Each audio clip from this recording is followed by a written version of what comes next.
Hello everyone, my name is Siya Astha Singhal and I am from team Seagull. Well, अगर आपको ये video पसंद आए तो please do like and share it and do subscribe to our YouTube channel. Well, budget is just round the corner. 1 Feb आने वाला है and our finance minister honourable Nirmala Sitharaman would be announcing the budget. लेकिन उससे पहले I thought of making this video जहां पे आपको current India का कैपिटल गेन टैक्स के स्ट्रक्चर कैसे है उसके बारे में थोड़ा सा इन्फॉर्मेशन दी जाए। वेल, कैपिटल गेन टैक्स से पहले एक बहुत ही इंपॉर्टेंट कॉन्सेप्ट जो कि है इंडेक्सेशन का। वेल, क्या होता है, कई बार आप एसेट्स तो कुछ टाइम पहले परचेज करते हैं लेकिन सेल आप आज की डेट में दे रहे हैं, तो उसकी कॉस्ट जो है वो कॉस्ट पुराने टाइम की है एंड आज की डेट से वो अलाइन नहीं है। तो आज की डेट से अलाइन करने के लिए यानी कि इन्फ्लेशन का उस पर इम्पैक्ट लेने के लिए इसको इंडेक्स किया जाता है, यानी कि उसको आज की डेट के इक्विवेलेंट कॉस्ट इन्फ्लेशन इंडेक्स के थ्रू कंप्यूट किया जाता है। Well, different types of capital gains होते हैं इंडिया में, long term and short term.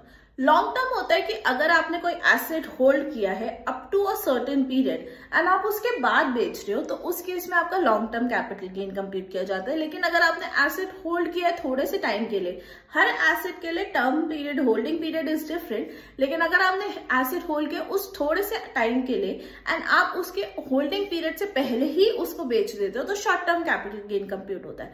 Well, different capital gain taxes क्या है, you have to check out the next section of a video.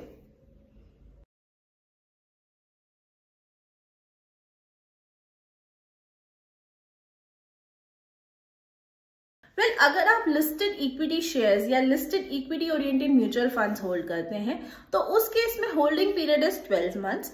इस केस में आपको इंडेक्सेशन का बेनिफिट नहीं मिलेगा, लेकिन अगर आपने शॉर्ट टर्म बेचा यानी कि 12 महीनों से पहले बेच दिए तो उस केस में रेट वुड बी 15%। अगर आपने लॉन्ग टर्म किया है तो उस केस में रेट वुड बी 10%। अगर यही आपके पास गोल्ड बॉन्ड्स हैं या फिर लिस्टेड और बॉन्ड्स हैं तो उस केस में भी आपको इंडेक्सेशन का बेनिफिट नहीं मिलेगा, लेकिन उस केस में short term would be slab rate and long term पे आपका 10% होगा। इसका holding period is also 12 months. Next आते हैं, अगर आपके पास अनलिस्टेड इक्विटी शेयर्स है या फिर आपके पास रियल एस्टेट यानी कि प्रॉपर्टी है तो उसका टेन्योर इज 24 मंथ्स। अगर आप 24 मंथ से पहले बेच देते हैं तो नॉर्मल स्लैब रेट लगेगा। अगर आप 24 मंथ्स के बाद बेच देते हैं तो आपको उस पर 20% टैक्स पे करना है। प्लीज नोट, इन दोनों केसेस में आपको इंडेक्सेशन का बेनिफिट्स मिल जाएंगे। वेल, अगर आपके पास है date funds, debt mutual funds हैं या आपके पास है रीट्स या फिर गोल्ड, तो इन 3 केसेस में आपका holding period is 36 months. 36 month से पहले अगर आप बेच देते हैं डेट म्यूचुअल फंड्स या फिर गोल्ड के केस में तो उस केस में आपका नॉर्मल स्लैब रेट लगेगा। इस केस में आपको इंडेक्सेशन का बेनिफिट मिल जाएगा, लेकिन अगर आप 36 मंथ्स के बाद बेचते हैं तो फ्लैट 20% रेट है। और अगर आपके पास रीट्स है तो रीट्स का भी पीरियड 36 मंथ्स है, लेकिन उस केस में आपको इंडेक्सेशन का बेनिफिट नहीं मिलेगा।